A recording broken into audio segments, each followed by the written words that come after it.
അസ്സലാമു അലൈക്കും. എൻ്റെ മുത്തുമണികൾക്കൊക്കെ സുഖം തന്നെയാണോ? അൽഹംദുലില്ലാ. നിങ്ങളൊക്കെ പ്രാർത്ഥന കൊണ്ട് ഇങ്ങനെ പോവുക. പിന്നെ പ്ലെയിനിന്ന് വീണ രമേശ് വിശ്വകുമാറിന് അറസ്റ്റിലാന്ന് പറയുന്നു.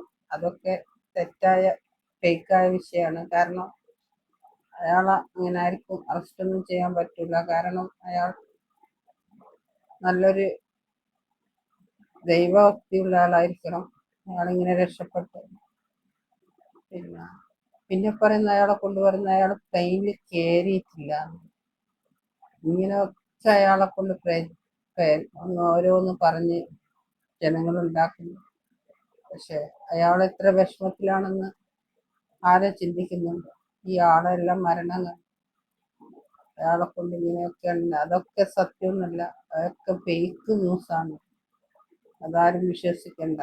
കാരണം പഠിച്ചവനെന്നുള്ള ഒരു തെളിവാണ് അയാളൊരു വലിയൊരു ഭാഗ്യവാനാണ്.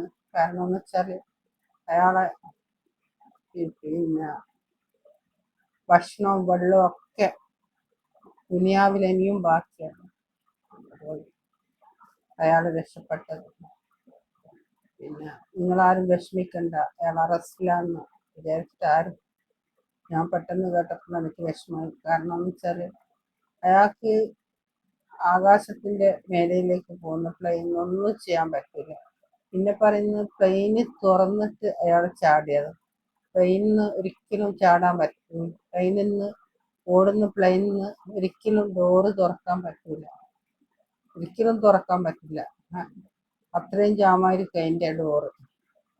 പിന്നെ അയാള് അള്ള ഉണ്ട് എന്നുള്ളൊരു തെളിവിലാണ് അയാൾ രക്ഷപ്പെട്ടത്.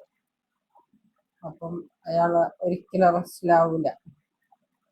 ഒരിക്കലും അയാൾ അങ്ങനെ പെടൂല. കാരണം അയാളെ മൈൻഡ് വീണ്ടെടുക്കാൻ തന്നെ ഒരുപാട് ദിവസങ്ങൾ വേണമെന്ന് എനിക്ക് തോന്നുന്നു. അൽഹംദുലില്ലാ, എല്ലാവരുടെ വിഷമങ്ങളും അള്ളാഹു തീർത്തു തരണേ. അതെ, നിങ്ങൾ എനിക്ക് വേണ്ടി പ്രാർത്ഥിക്കാം, ഞാൻ നിങ്ങൾക്കും വേണ്ടി പ്രാർത്ഥിക്കാം.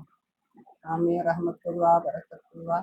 നിങ്ങൾ ജസാ വേൾഡ് എന്ന് പറഞ്ഞ ആ ചാനൽ കാണണമെന്ന് ഞാൻ അപേക്ഷിക്കുന്നു, വിനീതമായി അപേക്ഷിക്കുന്നു. അൽഹംദുലില്ലാ.